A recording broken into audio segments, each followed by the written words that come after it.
અને હવે વાત કરીએ ઉત્તરાયણના પર્વની।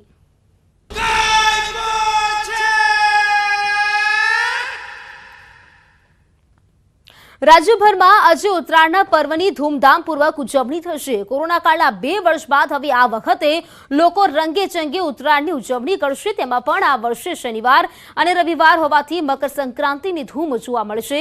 બીજી તરફ હવામાન વિભાગના મતે આ વર્ષે ઉત્તરાયણના બંને દિવસ સારો પવન રહેવાનું અનુમાન લગાવવામાં આવ્યું છે, જેથી પતંગ રસિયાઓને મોજ પડી જશે। બોર, જામફળ, શેરડી અને સ્પેશિયલ ઊંધિયાની મોજ સાથે લોકો ઉત્તરાયણ ઉજવશે। અમદાવાદ, વડોદરા, સુરત જેવા શહેરોની અગાશીઓ લપેટ લપેટ અને કાપ્યો છેના નાદ સાથે ગુંજી ઉઠશે। ત્યારે ન્યૂઝ 18 ગુજરાતી તરફથી પણ સૌને ઉત્તરાયણના પર્વની શુભેચ્છાઓ। સુરક્ષિત અને સલામત ઉત્તરાયણની ઉજવણી કરીએ। તો રાજ્યભરમાં ઉત્તરાયણની ઉજવણી કરવામાં આવી રહી છે। વહેલી સવારથી જે પતંગ રસિયાઓ છે તે પણ ધાબે ચડી ગયા છે। લપેટ લપેટ કાપ્યો છેના નાદ સાથે જે ધાબા છે તે પણ ગુંજી ઉઠ્યા છે। સમગ્ર ગુજરાતમાં ઉત્તરાયણની ઉજવણી પતંગ ચગાવીને કરવામાં આવે છે, પરંતુ આ ગુજરાતનું એક એવું ગામ છે જ્યાં ઉત્તરાયણના દિવસે પતંગ ચગાવવા પર પ્રતિબંધ છે। બનાસકાંઠામાં ધાનેરામાં આવેલું ફતેપુરા ગામ। ફતેપુરા એ ગુજરાતનું એક માત્ર એવું ગામ છે કે જ્યાં કોઈ પતંગ ચગાવતું નથી।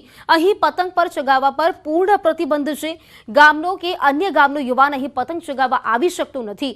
ફતેપુરા ગામમાં મોટા ભાગના મકાનોની છત પર કઠેડા ન હોવાથી અને હેવી વીજ થાંભલાઓ પણ મકાનની છતને અડીને જ આવેલા છે, જેથી અહીં પતંગ ચગાવવા પર પ્રતિબંધ છે।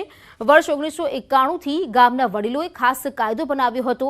બાળક કે યુવાને ઉત્તરાયણના દિવસે પણ પતંગ નહીં ચગાવવાનું। જો કોઈ વ્યક્તિ પતંગ ચગાવતો પકડાય તો તેમણે 11,000 દંડ અને 5 બોરી ધર્માદુ ફટકારવામાં આવશે।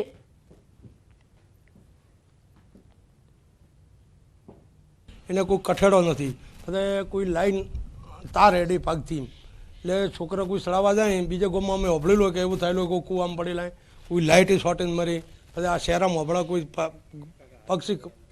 પક્ષી કપાઈ જાય બરાબર અને કોઈ ગળાથી કોઈને નુકસાન થાય બાઇક લઈને જતા હોય તે એટલે અમારા ગામના વડીલો જે લગભગ 1991થી આ એને નિયમ કરેલો કે આપણે પતંગ સડાવવી નહીં। એને લીધે અમે હેડ્યા જાણતી કે પતંગ આપણા ગામમાં સડાવવી જ નહીં। અમારા ગામમાં આજ 20 વર્ષથી પતંગ સડાવવાની બંધ છે।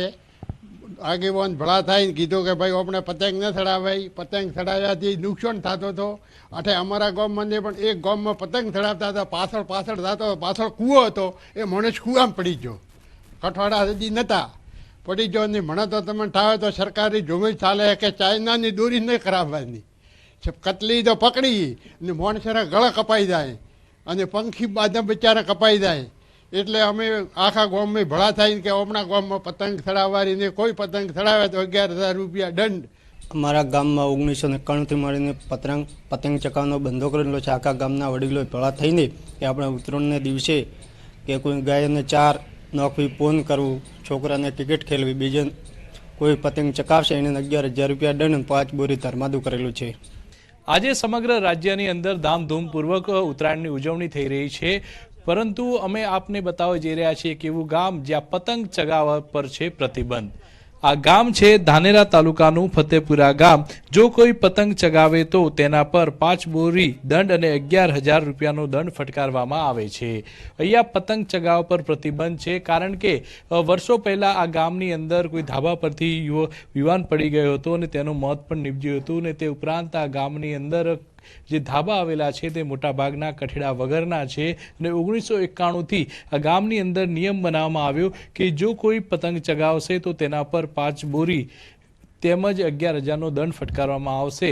1991થી આ નિયમનું પાલન કરવામાં આવે છે અને આ ઉત્તરાયણના દિવસે જે યુવાનો હોય છે તે પતંગ નથી ચગાવતા અને ધર્માદુ કરે છે, તે ઉપરાંત ક્રિકેટ રમીને પોતાનો જે દિવસ છે તે ગુજારતા હોય છે। કિશોર તુવર, ન્યૂઝ 18 ગુજરાતી, બનાસકાંઠા।